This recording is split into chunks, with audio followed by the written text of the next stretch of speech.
Hello, Sagittarius, Sun, Moon, Rising, and Venus signs. Kamusta kayo? Sana po nasa mabuti kayong kalagayan. Welcome back po sa Star Tarot. Kung bago kayo dito, welcome din kayo. Thank you for your support. I truly appreciate it. God bless you all, Sagittarius. Pauna mensahe po ninyo, 5 of Swords. Ayan. So, Sag, pwedeng may conflict kayo, no, with other people or with someone. Baka merong diskusyon, may hindi pagkakaintindihan.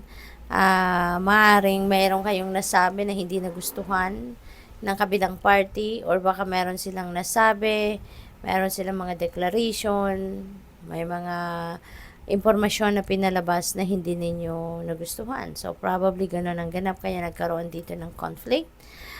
You were not on the same page with these people, no?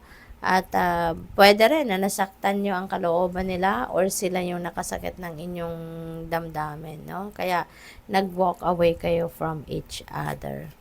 We have King of Wands, ayan. So maybe maayos kayo, no, ng ng someone that is going to embody the energy of King of Wands.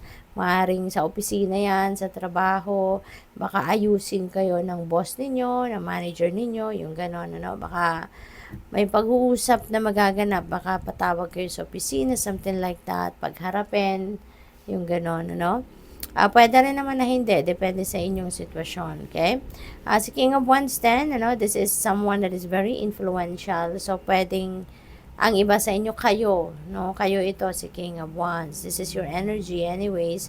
So, probably ang iba sa inyo, talagang isa na kayong manager, isa na kayong boss. Baka ang iba sa inyo dito mapopromote pa lang into a leadership role, into a managerial position. So, pwedeng mailagay kayo sa ganong posisyon, ano? Something like that. What else? We have Page of Swords. Ayan. So, merong mga chismis na maaaring dumating sa Sagittarius. So, mag-iingat kayo, no? Be careful on how you're going to react, no, doon sa mga chismis na yan, because you never know kung saan makakarating ang reaction mo or papaano makakarating sa ibang tao.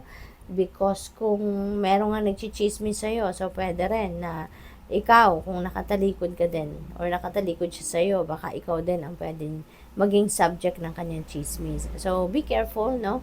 Be wary sa pakikitungo sa mga taong gano'n, no? Mga marites, marisol, yung gano'n. What else? We have strength. Ayan, kailangan ninyo dito ng tibay ng loob, no? Tatag ng dibdib, kasi pwedeng meron talaga kayong sitwasyon, no? Feeling ko related yan dito. Meron kayong sitwasyon na talagang medyo challenging para sa'yo, baka hindi kayo sanay na may kagalit, may nakaaway, may misunderstanding with someone, baka hindi kayo sanay na may ganon, kaya nababother kayo, nagwo-worry kayo, maaaring ganon. So, magpakatatag lang kayo, okay? Activate your inner strength, at pasasaan ba't magkakausap din kayo, magkakaayos din kayo, yung ganon, no? Huwag lang kayong panghinaan ng loob, alright? We have 3 of Cups, ayan. So, baka magkakabati na kayo, pwede rin, no? Pwedeng one day, eventually magkakabati kayo, magkakaayos na kayo sa ngayon, and pwedeng mag-celebrate kayo, no? Baka i-celebrate ninyo yung pagbabati ninyo na iyan, so which is good. Pwede rin na mayroon ditong okasyon na dadaluhan ng iba sa inyo, Sagittarius. Maybe you are invited or will be invited into a celebration. Baka merong birthdays, graduation, mga ganon. Or baka mayroong mga accomplishments or achievements ang kung sino mang kaibigan ninyo or kapamilya, at kayo ay maiimbitahan sa celebration. So, tignan natin kung ano pa yung ganap.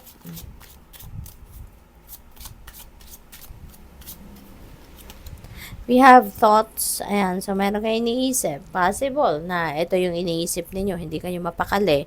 Baka nababother kayo kasi nga hindi kayo komportable, no? Na meron kayong hindi pagkakaintindihan with other people or with someone. Kaya maaring yun ang nakakapagpa-stress sa inyo, no, Sagittarius.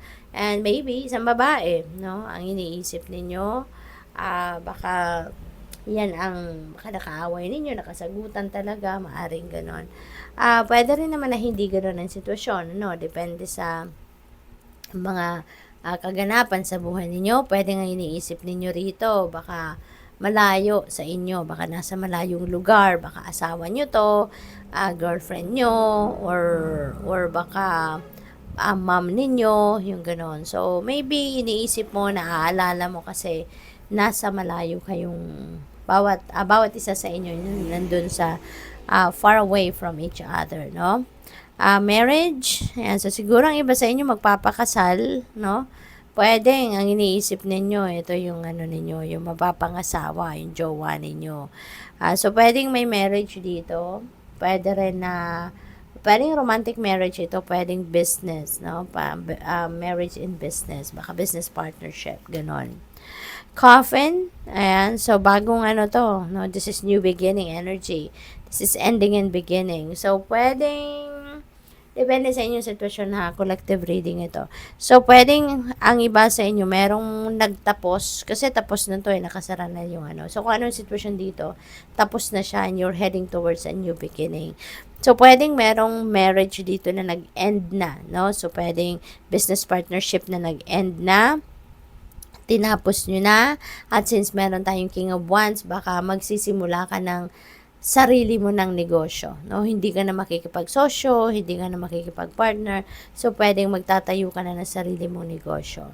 Pwede rin ang nagtapos dito, romantic marriage, no? So pwedeng dati na-divorce na kayo, baka na-annulled na kayo, yung gano'n, no? Nag-separate na kayo, maybe for quite a while, at ngayon, maaaring merong nagbubukas, no, na bagong pinto para sa iyo to enter a new love and romantic relationship, at baka whirlwind romance pa yan, kaya baka pwedeng magpapakasal agad kayo, no? Alam mo yun, yung this is my soulmate, this is my twin flame, yung parang swak na swak agad kayo, kaya hindi na kayo magpapatumpik-tumpik pa, pwedeng mag-asawa na agad kayo, no? So, pwedeng ganon ang sitwasyon dito.